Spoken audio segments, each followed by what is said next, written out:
Hello friends, welcome to Amirtha நாட்டுக்கோழி form.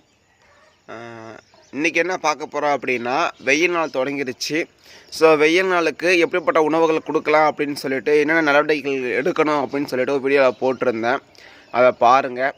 இப்போ என்ன சொல்ல போகிறோம் அப்படின்னா, அந்த வெயில் காலத்தினால என்னென்ன உணவுகளை கொடுத்தா நல்லது, நாங்கள் என்னென்ன கொடுத்துட்ருக்கோம் அப்படிங்கிறத நீங்கள் சொல்ல போகிறேன். ஸோ அதனால் இதுவரையே நம்ம சேனலை சப்ஸ்கிரைப் பண்ணாதவங்க சப்ஸ்கிரைப் பண்ணிக்கோங்க. பக்கத்திலே பெல் பட்டன் இருக்கும், அதையும் ப்ரெஸ் பண்ணிக்கோங்க.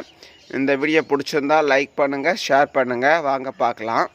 ஸோ இன்றைக்கி என்ன கொடுக்க போகிறோம் கோழிக்கு அப்படின்னா, பழைய சாதம். சரிங்களா? வெயில் நாள் ஆயிடுச்சு அப்படின்னா அந்த கோழிகளுக்கு வந்து குளிர்ச்சியான பொருட்களை கொடுத்துட்டே வரணும். நான் குளிர்ச்சியான பொருட்களை உங்களுக்கு சொல்லியிருக்கேன்னு நினைக்கிறேன். வாட்டர் மெலன் கொடுக்கலாம், அதுக்கப்புறம் ஆனியன் கொடுக்கலாம், இந்த மாதிரி நிறைய விஷயம் கொடுக்கலாம் சொல்லியிருக்கோம். அதே வரிசையில் அடுத்தது என்னென்னா, பழைய சாதமும் கோழிகளுக்கு நீங்கள் வந்து கொடுக்கலாம். கோழிகள் வந்து நல்லா சாப்பிடும். அதான் நீங்கள் உங்களுக்கு வீடியோவை எடுத்து போட போகிறேன். அது எப்படி கொடுக்கணுங்கிறத போட போகிறோம் பாருங்கள். ஸோ வந்து பழைய வந்து கோழிக்கு நம்ம வச்சுருக்கோம், அதுதான் போட போகிறோம். இப்போ இந்த குண்டு பார்த்திங்கன்னா எங்களுக்கு கோழிக்காக மட்டுமே வந்து டெய்லியும் வந்து எங்கள் பாட்டி வந்து சமைப்பாங்க. கோழி மற்றும் வந்து எங்களுடைய அப்பு அண்டு அம்மு நாய்க்குட்டிங்களுக்கும் கோழிக்கும் சேர்த்து இந்த பானை டெய்லிக்கும் வந்து எங்கள் வீட்டில் நாங்கள் சாதம் தனியாக வடிச்சிருவோம். தெரியும், அப்படியே ரேஷன் அரிசி போட்டு தான் வடிப்போம். அதெல்லாம் ஒன்றும் மாற்றம் இல்லை. ரேஷன் அரிசி போட்டுட்டு நாங்கள் என்ன பண்ணுவோம் அப்படின்னா, அதில் பால் ஊற்றி வைப்போம். அப்படி நான்வெஜ் குழம்பு தான் ஊற்றி வச்சோன்னா அப்போ அம்மா சாப்பிட்றோம். கோழிகளுக்கு வந்து நம்ம வந்து வெறும் சாதம் போட்டாவே கூட அதுங்க சாப்பிட்றோம். அது ஒன்றும் பிரச்சனை இருக்காது. ஸோ அப்படி போடுறதுனால அதோடய உடம்புல இருக்கிற ஹீட்லாம் குறைஞ்சி நல்லா வந்து குளிர்ச்சியாக இருக்கும் கோழிங்களுக்கு. நல்லா உடம்புக்கு நல்லது. வெயில் நாளில் மட்டும்தான் போடணும், மழை நாளில் வந்து போடக்கூடாது. ஸோ பாருங்கள். ஸோ நேற்று நம்ம வந்து மதியம் போல் சமைச்சு கோழிகளுக்கு வந்து நாங்கள் போட்டுட்டு நாய்க்கு போட்டுட்டு மிச்ச சாதத்தை வந்து தண்ணி ஊற்றி வச்சுருக்கோம். இதுதான் பழைய சாதம், உங்களுக்கு எல்லாருக்கும் தெரியும். இருந்தாலும் அவங்களுக்கு காமிக்கிறேன். ஸோ இதிலேருந்து எடுத்து தான் வந்து இப்போ நம்ம வந்து குண்டானில் போட்டு வச்சுருக்கோம் கோழிகளுக்கு வந்து கொடுக்கறதுக்காக. ஸோ இந்த சாதத்தில் இப்போ வந்து நீங்கள் வந்து ஏதாவது மூலிகையை அரைச்சி வச்சுருந்தீங்க, நம்ம வீடியோவை பார்த்துட்டு வெள்ளை கழிச்சதுக்கான மூலிகையவோ இல்லை வந்து கஷாயமோ செஞ்சு வச்சுருந்தீங்கன்னா அதில் ஊற்றி பிரட்டி வைக்கலாம். அப்படி இல்லை நார்மலாகவே மஞ்சத்தூள் பிரட்டி வைக்கலாம், இல்லை பெப்பர் தூள் மிளகுத்தூள் வந்து நீங்கள் பிரட்டி வந்து கோழிகளுக்கு வைக்கலாம். அப்படி இல்லை சீரகத்தூளை வந்து நீங்கள் வந்து பிரட்டி கோழிகளுக்கு வைக்கலாம். இல்லைன்னா வந்து குப்பைமேனி கீரை, அதுக்கப்புறம் வேப்பிலை, துளசி, தும்பை இலை, இதில் உங்களுக்கு எது கிடைக்குதோ அதை நீங்கள் என்ன பண்ணலாம் அப்படின்னா இந்த சாதத்தில் வந்து அப்படியே பிரட்டி வச்சிங்கன்னா கோழிகள் சாப்பிட்டுச்சுன்னா ரொம்ப நல்லது.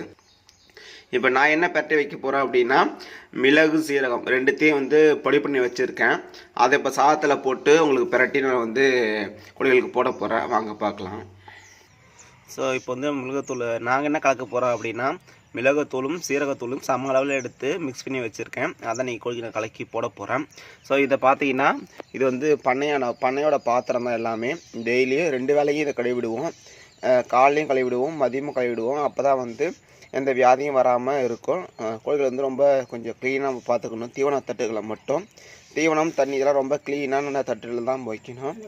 அப்போ தான் வந்து நல்ல கோழிகளுக்கு எந்த நோயும் வராமல் இருக்கும். ஸோ அதனால் நான் 2 வேளையும் கழுவி விடுவேன். அதை உங்களுக்கு காமிக்கிறேன். நீங்கள் அதே போல் 2 வேளைக்குமே வந்து அதோடைய தண்ணி தட்டு தீவன தட்டுலாம் கழுவி விடுங்க. ஸோ அங்கே பாருங்கள். ஸோ இதுதான் வந்து சீரகமும் மிளகும் வந்து நம்ம அரைச்சி வச்சுருக்கிறோம். இப்போ இதுதான் நான் வந்து நம்ம சாதத்துலேருந்து மிக்ஸ் பண்ண போகிறேன். நீங்கள் வந்து எது நான் சொன்ன மாதிரி எது வேணாலும் மிக்ஸ் பண்ணிக்கலாம். நான் வந்து இப்போ மிளகு சீரகத்தை வந்து மிக்ஸ் பண்ணுறேன் உங்களுக்கு.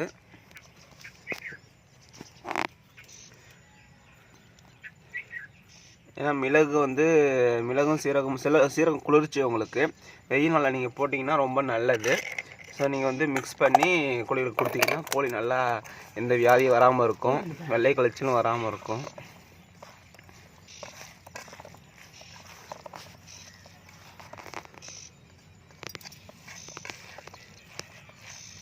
ஸோ அதெல்லாம் நீங்கள் பழைய சாதத்தை வந்து வேஸ்ட்டுன்னு சொல்லி கொட்டிடாதீங்க. இதே போல் வந்து நீங்கள் வந்து மூலிகை சாதமாக மாற்றி கோழிகளுக்கு நீங்கள் வந்து யூஸ் பண்ணலாம். பழைய சாதமும் கோழிகளுக்கு குளிர்ச்சி. அதோடு நம்ம வந்து மிளகுத்தூளும் சேர்க்குறோம், சீரகத்தூளும் சேர்க்குறோம். அதனால் மிளகுத்தூள் வந்து உடம்பு குளிர்ச்சியை கொடுக்கும். சீரகத்தூள் வந்து உடம்பு குளிர்ச்சியை கொடுக்கும். மிளகு பார்த்திங்க அப்படின்னா இந்த ஈரத்தினால மேபி சில கோழிகளுக்கு சளி பிடிக்காமல் இருக்கிறதுக்கு அது பாதுகாத்துக்கும் மிளகு. அதனால தான் நான் 2த்தையும் எப்பயுமே கலந்து தான் கொடுப்பேன். மேக்ஸிமம் மிளகுத்தூள் மட்டும் தனியாக கொடுக்கலாம், தப்பு கிடையாது. சீரகத்தூள் கொடுத்தீங்கன்னா கூடவே மிளகுத்தூளையும் கொடுங்க, அதான் ரொம்ப நல்லது. ஸோ பாருங்கள், இந்த சாதத்தில் வந்து மிளகையும் சீரகத்தையும் அரைச்சி அந்த பவுடரை போட்டு மிக்ஸ் பண்ணிட்டேன். இப்போ வந்து நம்ம கோழிகளுக்கு கொடுக்க ரெடி ஆகிடுச்சு. இனிமேல் கோழிகளை திறந்து விட்டு இந்த சாதத்தை வந்து கோழிகளுக்கு கொடுக்க வேண்டியதான். அப்படி கொடுத்தீங்கன்னா இந்த வெயில் நாளில் வந்து ரொம்ப நல்லதாக இருக்கும். ஸோ எப்படி கொடுக்குறேன், என்ன சாப்பிடுதுங்கிறத பார்க்கலாம் வாங்க. என் கோழிகள்லாம் பாருங்கள், அந்த ஷெட்டில் வெயிட் பண்ணிகிட்ருக்கேன் கதவுக்கிட்ட வந்து எப்போ திறந்து விடுவாங்க அப்படின்னு சொல்லிட்டு.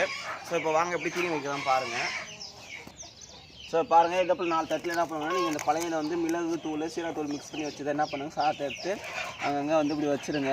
ஸோ நான் இன்றைக்கி மிளகு பொடி கொஞ்சமாக தான் கலந்துருக்குறேன்.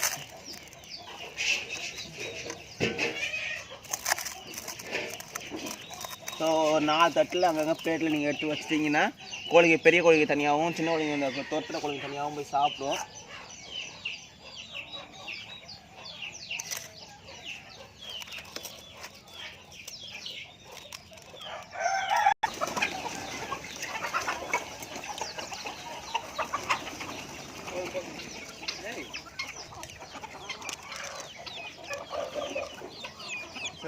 இப்போ பாருங்கள், திறந்து விட்டோடனே நம்ம வச்சு அந்த மிளகு சீரக சாதத்தை அந்த பழைய சாதத்தில் மிக்ஸ் பண்ணோம் இல்லையா, அதை வந்து எல்லாம் சாப்பிடுது பாருங்கள், போட்டி போட்டு எல்லாம் சாப்பிடுது பாருங்கள். ஸோ இப்படி தான் நீங்கள் வந்து கோழிகளுக்கு வந்து வச்சிங்க அப்படின்னா கோழிகள் வந்து ஆரோக்கியமாகவும் வெயில் நாளில் வந்து இந்த வியாதி வெள்ளைக்கிளச்சல் எதுவும் வராமல் இருக்கும். ஸோ இப்படி வைங்க, வச்சு பார்த்துட்டு கோழிகள் சாப்பிடுதா என்ன அப்படிங்கிறத வந்து கமெண்ட்டில் சொல்லுங்கள். அதே போல் வந்து வச்சதுனால கோழிகள் ஆரோக்கியத்தை பற்றியும் கொஞ்சம் சொல்லுங்கள், நல்லாயிருக்கும். ஸோ இந்த பக்கம் பார்த்தீங்கன்னா நாங்கள் எப்பயுமே வைக்கிற அரிசியும் வச்சுருக்கோம். அது வந்து அரிசியும் வந்து சாப்பிட்டுக்கோ, அந்த அரிசியை வந்து தண்ணியில் ஊற வச்சு அள்ளி வச்சுருக்கோம் சீக்கிரம் செரிக்கணும் அப்படிங்கிறதுக்காக. ஸோ அதையும் சாப்பிட்ற கோழியும் சாப்பிட்டுட்டு தான் இருக்குது. ஸோ இங்கே சாதத்தை மிளகு வைக்கிற சாதத்தை சாப்பிட்டுட்டு தான் இருக்குது. ஸோ இந்த வீடியோ பிடிச்சிருந்தா லைக் பண்ணுங்கள், ஷேர் பண்ணுங்கள், கமெண்ட் பண்ணுங்கள். நன்றி, வணக்கம்.